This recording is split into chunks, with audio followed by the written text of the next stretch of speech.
Ndasubiriye kubaha mwaramutse abandi ndabahaye mwiriwe bivanye naho muherereye. Iri niteka n'umunezero ntangire byo gusubira kubana namwe mwanywanyi tubana amakuru n'ibiganiro bya minsi yose twama tubashikiriza kuboresha kwanyu mukunda cyane ya Isange TV. Imbonesha kuri imwe rudende igushikiriza amakuru n'ibiganiro tusanga handi. Imbonesha kuri imwe rudende kandi gushikiriza amakuru n'ibiganiro biba byakorewe amatohoza. Ni imbonesha kure kandi rero igushikiriza amakuru yose abari mu kinyegero, haba muri politike, haba mu iperereza, haba mu gateka kazina muntu, mu makungu ndetse no mu kibano nani yose ariko ravugwa ijya nino.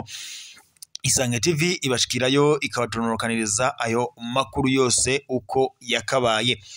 Reka ronga rukenda bahe kaze mu makuru yacu agira ashimikire ku ngingo nkuru zikurikira.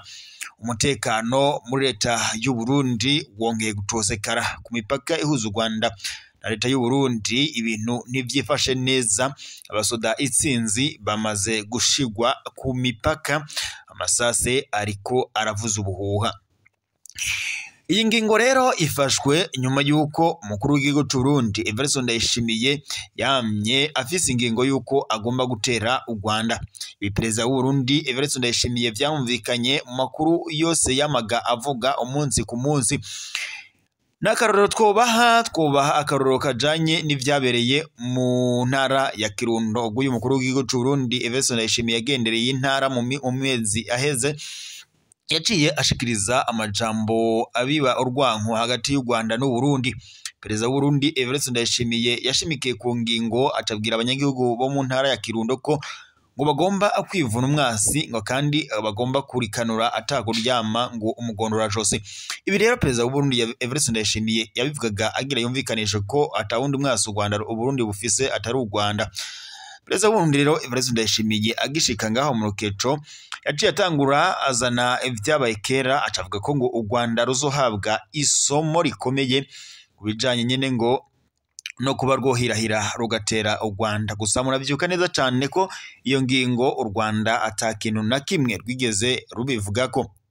Nyuma y'ivyo rero murabizi neza ko umuvugizi wa leta y'u Burundi yatanguye kuzana amajambo asebesha u Rwanda n'imvugo zibiba urwanko hagati y'u Rwanda n'u Burundi.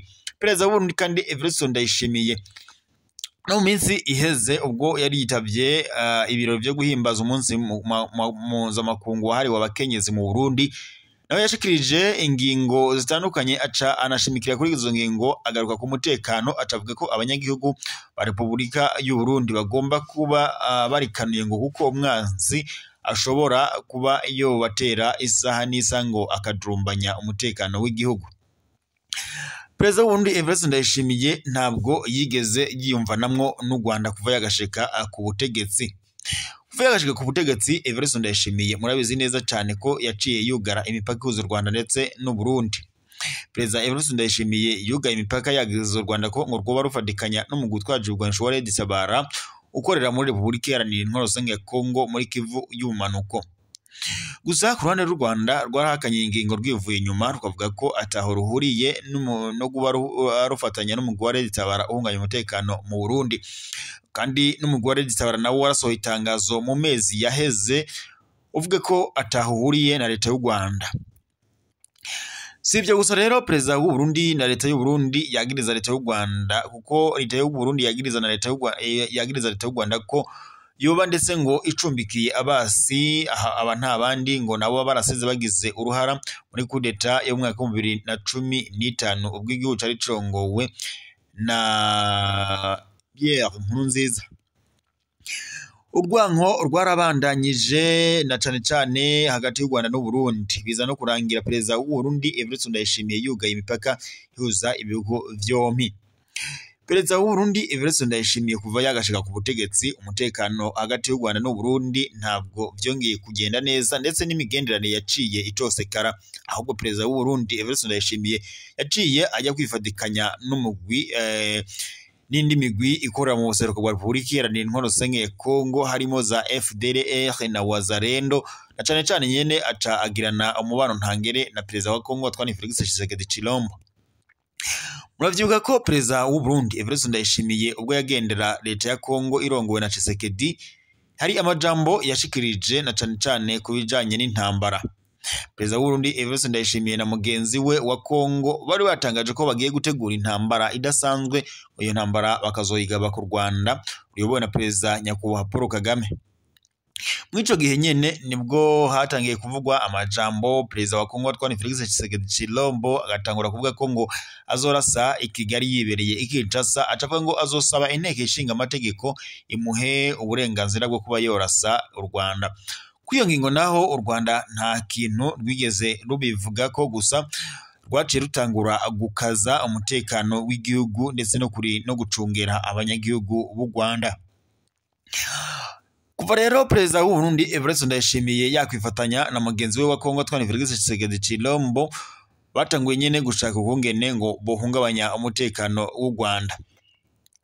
Perezida rero w'u Burundi Evariste Ndayishimiye ubwo ejo bundi yagiranaga inama n'abahagarariye ibihugu byabo n'amareta mu Burundi yagarutse ku ngingo y'umutekano w'umuseruko bwa Repubulika Iharanira Intwaro Rusange ya Kongo, avuga ko intambara ya Kongo ishobora kuzozaduka yabaye y'akarere, na cane rero atavuga ko izohava ishika mu Burundi.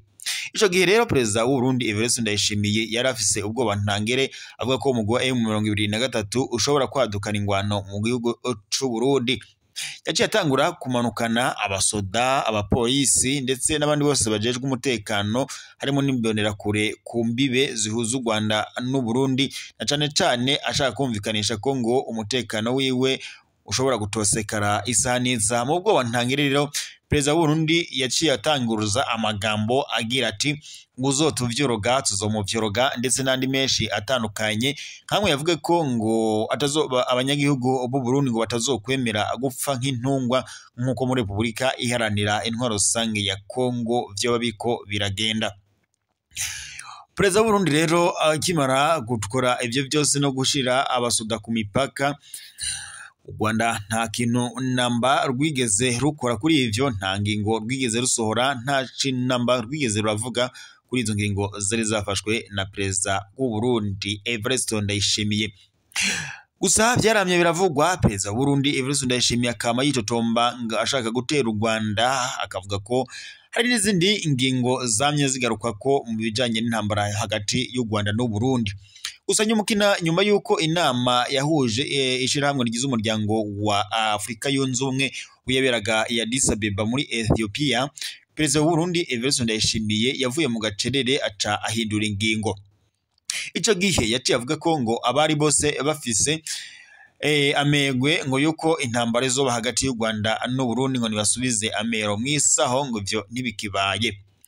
Perezida w'u Burundi Evariste Ndayishimiye akimara kuba muri bamwe bazorongora ishirahamwe ry'umuryango wa Afrika yunze ubumwe yaciye ashikiriza izo ngingo. Gusa n'ubundi aca yongera ko ni magambo barira abarundi ko ngo batagomba kuryama umugondora zosi ngo bazokwama barikane ngo kubera ko umwansi adasinziriye.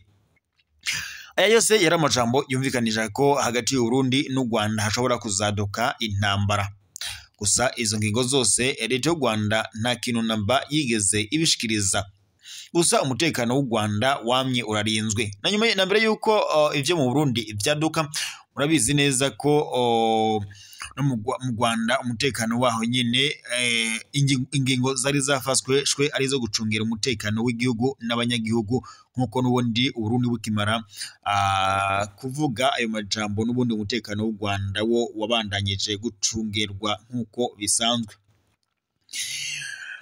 Ibihugu vyombi rero byarabandanyije, gusa ukabona ko leta y'u Burundi yama irikanuye ivuga ko isaha n'isaha umutekano ushobora gutosekara. Muri iki gitondo rero ku mipaka ibintu birayangaye, namwe muriko murabiraba munanavyimvira.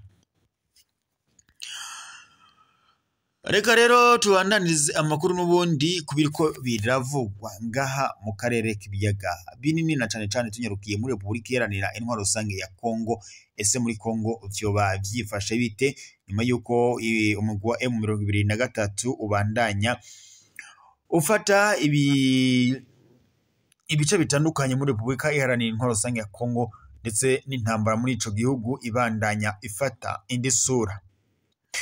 Mu makuru rero duhawe n'amasoko yacu muri Repubulika Iharanira Intwaro Rusange ya Kongo, biravuga ko muri iki gitondo ibigwanisho n'ibindi bikoresho byinshi bya M23 byari mu makamyo bifiswe n'umugwi wa M23 ngo byariko bitera bija Bwahungu, ngo vyoba bifashwe aho ngo baguye mu mutego ngo kubera ko ingabo zari zifise amakuru ajanye n'ingendo zabo muri ubwo buce.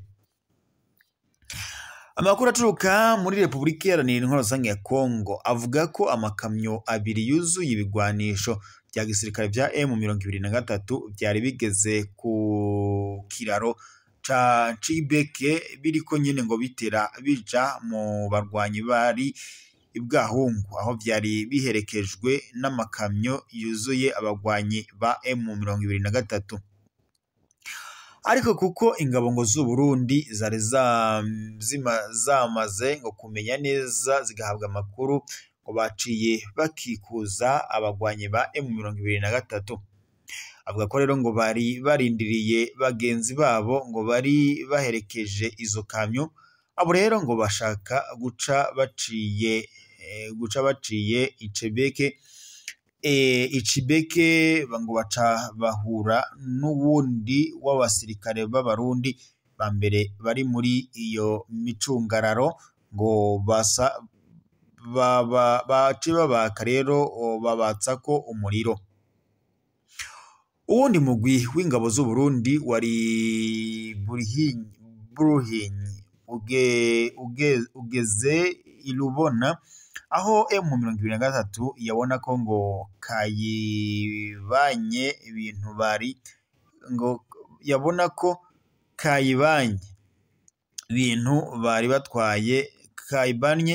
bari batwaye byose bimwe bimwe. M23 yagerageje gushaka inzira igana iyi mfuruka, nabyo ngo biranka ibica bifatirwa imaburiki bifashwe n'uwo wundi mugwi nyene w'ingabo z'u Burundi. M23 ntiyorohewe na gato, aho ngo imirwano ikaze yaciye yaduka, ariko M23 yariko igerageza kuraba uko igira inyuma basubire inyuma, ariko ngo biranka cane, baca ngo baja mu byo guhunga, umwe wese yiruka ukwiwe. Ibintu bari bafise bimwe ngo na bimwe M23 yaciye bajugunya mu ruzi. Baciye babandanya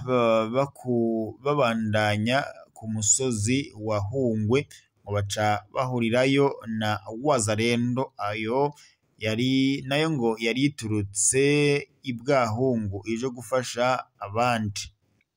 Abagerageje gusubira Iwarungu ngo nabo nyene baciye bahura n'abandi ba Wazalendo, ngo baje baturuka ikadaka babatsako umuriro, ngo bakubiswe bikomeye. Uwo yariko aravyigana yavuze ko ati ubu ndiko barwanyi iyi nkuru ndabavugisha, hari abarwanyi benshi ba M23 benshi bahasize ubuzima, abandi barafatwa, ndetse n'ibirwanisho byinshi byabo byafashwe. Basigaye birutse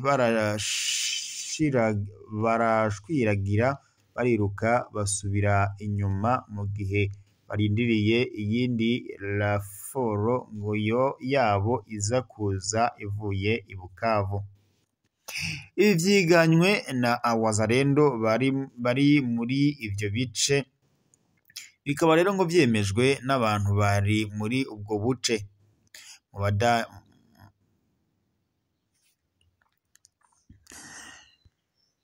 Ngayo rero amakuru yariko aravugwa muri Republika Iharanira Intwaro Rusange ya Kongo. Gusa ico mwokwibuka nuko kuva intambara ya kwaduka muri Republika Iharanira Intwaro Rusange ya Kongo, umugwi wa M23 ntabwo urigera na rimwe utsindwa urugamba. Uramaze ndetse no gufata ibice bitandukanye muri Republika Iharanira Intwaro Rusange ya Kongo. Umugwi wa M23 unezerwa n'abanyagihugu ba Kongo, na cane cane ko aho ushitse abanyagihugu batangura kuwiyumvamwo, kubera ko uba uriko uraharanira amahoro n'agateka k'abanyagihugu bariko barabuzwa umutekano Republika Iharanira n'ingabo za Republika Iharanira Intwaro Rusange ya Kongo FARDC. Aha rero aho umugwi wa M23 ushitse ugaca uhafata mu minwe, abanyagihugu batangira gutamba neza, bakavuga ko uyu mugwi uriko urabatera iteka ndetse ubashakira amahoro n'umutekano. Reka rero ndusozerere amakuru yacu ngaha mu gatondo. Muri makuru yo mu gatondo tube tuyasozere ngaha, turaza gusubira mu makuru araza kubagezwe ko amakuru tuza kuba twahawe n'amasoko yacu. Reka rero mbandanye mbifuriza igitondo ciza, turaza kubandanya amakuru araza kuba agezwe ko.